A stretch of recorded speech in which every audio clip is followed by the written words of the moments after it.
दोस्तों, स्वागत है आपका हमारे YouTube चैनल NS सरकारी नौकरी में।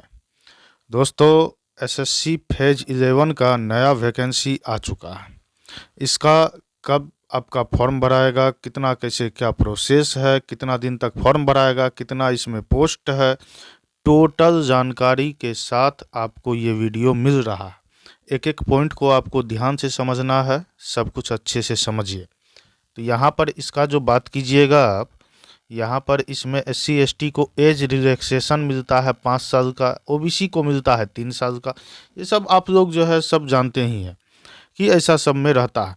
अब इसमें आपके मन में ये सवाल आ सकता है कि इसमें टोटल कितना एज रहेगा। कहने का मतलब है किस उम्र तक के छात्र इसको भर सकते हैं। तो यहाँ पर देखिए, फॉर्म जो रहता है वो पोस्ट वाइज उन सब का एज है, यानी कि किसी फॉर्म का जो लिमिटेशन है, अपर एज लिमिट है, वो आपको किसी का आपको 25 साल भी है, ठीक है। तो 25 साल है तो OBC वाला सब जो है 28 साल तक का जो है भर सकता है। और किसी फॉर्म का आपका जो है उसमें 28 है, किसी में जो है 32 है, किसी में जो है इस तरह करके। तो यानी कि इसमें पोस्ट वाइज सब कुछ है, ठीक है। अब यहाँ पर आते हैं कि आपके मन में एक और सवाल आ सकता है कि ये है क्या, जो कि मुझे पहले बताना चाहिए था लेकिन अभी बताता हूँ, उससे कोई फर्क नहीं पड़ता कि ये है क्या।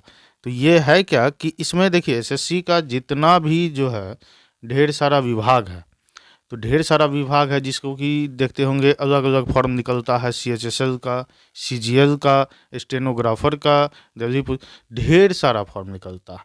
तो इन सब में किसी भी कारणवश जो इसमें कमी होता है, कहने का मतलब स्टाफ का कमी होता है, इसका मीनिंग ये कहने चाह रहा हूँ कि अगर मान लीजिए कोई जो है नौकरी छोड़ दिया बीच में, ठीक, या फिर किसी का मृत्यु हो गया या फिर किसी भी कारण से, तो वो सीट क्या होता है, वो जो है खाली रहता है। तो उन सभी सीट को भरने के लिए ये जरूरी नहीं है कि ये जो है इसमें सब जो है ग्रुप C ग्रुप D का पोस्ट नहीं, इसमें जो है आपको B ग्रेड C ग्रेड सभी तरह का, यानी कि जो है हर एक तरह का इसमें आपको पोस्ट है, ठीक है। अब यहाँ पर जो है इसके बारे में बात कीजिएगा, सब्जेक्ट के बारे में कि इसमें जो है टोटल सब्जेक्ट कितना। तो सब्जेक्ट जो बात कीजिएगा इसमें तो सब जो है वैसा ही सेम है जैसा कि SSC का और सब एग्ज़ाम में रहता है, ठीक है। कहने का मतलब है क्या कि मैथ, रीजनिंग, इंग्लिश और GK GS तो ये math, reasoning, English, GK GS तो आप लोग जानते ही हैं, ठीक है। तो ये सब जो है कितना कितना रहता है। तो नंबर ऑफ क्वेश्चन का जो बात कीजिएगा तो ये जो है 25 क्वेश्चन जो है एक सब्जेक्ट का, 2 नंबर का जो है एक क्वेश्चन रहता है, यानी कि 50, ठीक है। फिर यहाँ पर जो बात कीजिएगा कि इसका जो है GK का बात कीजिएगा तो ये भी जो है 25 का रहता है और जो है 50। तो इसी तरह जो है टोटल जो क्वेश्चन का बात कीजिएगा आप लोग, तो ये जो है टोटल 100 क्वेश्चन इसमें रहता है। तो 100 क्वेश्चन हो गया तो फुल मार्क इसमें कितना हो गया, 200, ठीक है। और यहाँ पर जो है टाइम का अगर बात कीजिएगा तो ये जो है 60 मिनट का इसमें टाइम रहता है। और जो फिजिकली हैंडीकैप्ड या जो भी हो इस तरह के आते हैं तो ये उनके लिए जो है 80 मिनट का टाइम रहता है, ठीक है। अब जो है आगे बढ़ते हैं, इसका ये आपको सिलेबस हो गया। तो सिलेबस जो बात कीजिएगा ये देखिए, यहाँ पर मैट्रिकुलेशन लेवल का फॉर्म रहता है, कोई इंटर लेवल का रहता है, कोई ग्रेजुएशन लेवल का, जो कि मैं आपको पहले ही बता दिया हूँ कि इसमें सभी तरह का पोस्ट रहता है।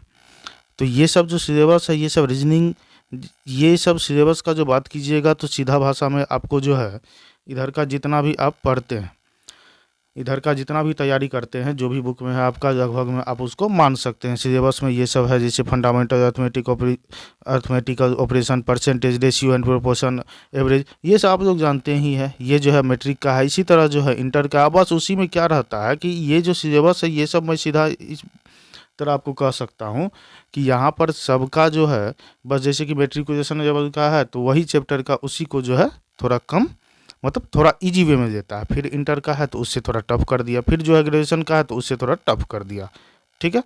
ये सब देख लिए। अब यहाँ पर देखते हैं कि इसमें और भी कुछ आपके लिए ज़रूरी है, क्योंकि एक कट ऑफ तो है ही, प्रीवियस ईयर का कट ऑफ आपको बताना, और दूसरा क्या चीज़ ज़रूरी है इम्पोर्टेंट कि आपको ये भी बताना कि इसमें जो है इसका डेट कितना है, कब से है, फॉर्म जो है कितना तारीख से भरा जाएगा, कितना दिन तक वैकेंसी है, सब कुछ प्रूफ के साथ आपको दिखाना। ये भी है। चलिए अब जो है यहाँ पर तो मुझे वैसा कुछ खास जो है ज़रूरी न।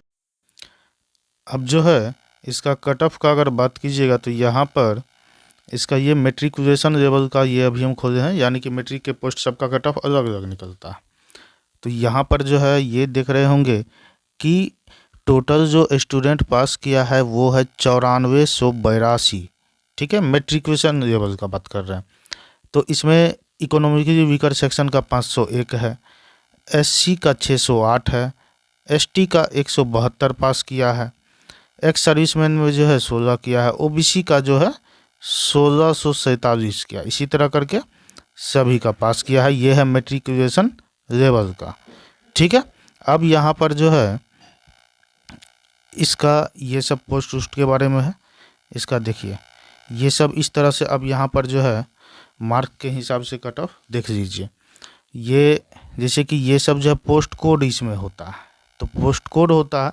इसी तरह यहाँ पर जैसे ये CR है, इसी तरह ER भी रहता है, NR भी रहता है यानी कि northern region, eastern region, WR रहता है यानी कि वेस्टर्न रीजन, ये CR है यानी कि सेंट्रल रीजन। तो सबका कट ऑफ अलग अलग तरह से रहता है, सबका पोस्ट अलग अलग रहता है। उसमें आपको क्या करना होता है, पोस्ट चुनना होता है। तो यहाँ पर कैंडिडेट जो है अनरिजर्व्ड का 40 गो पास किया है, और ये जो है टोटल उसका मार्क जो है 119.5061 एक साथ ये कट ऑफ हो गया। फिर यहाँ पर जैसे कि ये UR का ही है यानी कि जनरल का, इसका भी 120 किया है। इसी तरह इकोनॉमिक वीकर का जो है ये 88 ये कट ऑफ है। ठीक है, तो इस तरह करके आप जो है सबका कट ऑफ देख सकते हैं। यहाँ पर पिछला कट ऑफ इस तरह। ओबीसी का कट ऑफ का अगर बात कीजिएगा तो ओबीसी का कट ऑफ 144.07। ठीक है, तो इस तरह करके ओबीसी का ये कट ऑफ है। इसी तरह ढेर सारा पोस्ट है, जैसे कि हम तभी ही कहे थे आपको कि ये CR था, ये देखिए यहाँ पर ER है। सब का कट ऑफ सब रीजन का अलग अलग तरह से रहता है। तो ER का जैसे कट ऑफ है यहाँ पर क्या चीज़ 93 गया है SC का। इसी तरह सबका कट ऑफ आप लोग यहाँ पर देख सकते हैं। उतना जो है बताने का एक एवरेज मान करके चलिए तो आपको सीधा भाषा में 130 प्लस आपको जो है पूरा इसमें चाहिए। ठीक है, अब ये तो हो गया ग्रेजुएशन लेवल का, ये सॉरी मेट्रिकुलेशन लेवल का। अब आपको दिखाता हूँ मैं ग्रेजुएशन लेवल का। ये है ग्रेजुएशन लेवल का कट ऑफ। तो ये ग्रेजुएशन लेवल का कट ऑफ है, यहाँ पर प्रीवियस ईयर का है ये। ठीक है, तो यानी कि यहाँ पर जो है ग्रेजुएशन लेवल का जो कट ऑफ का बात कीजिएगा तो ये 155.97937, SC का इतना है, OBC का इतना है।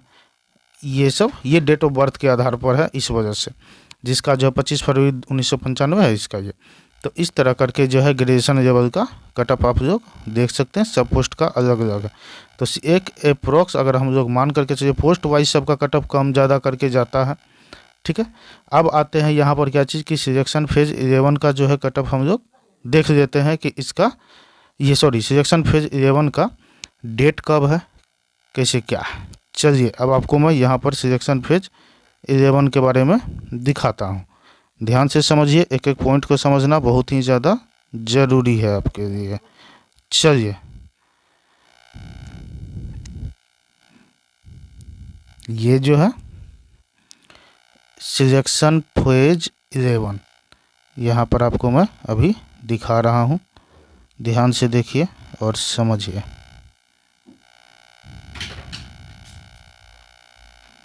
ये 2022 ना, ये नहीं है आपका, रुक एक मिनट।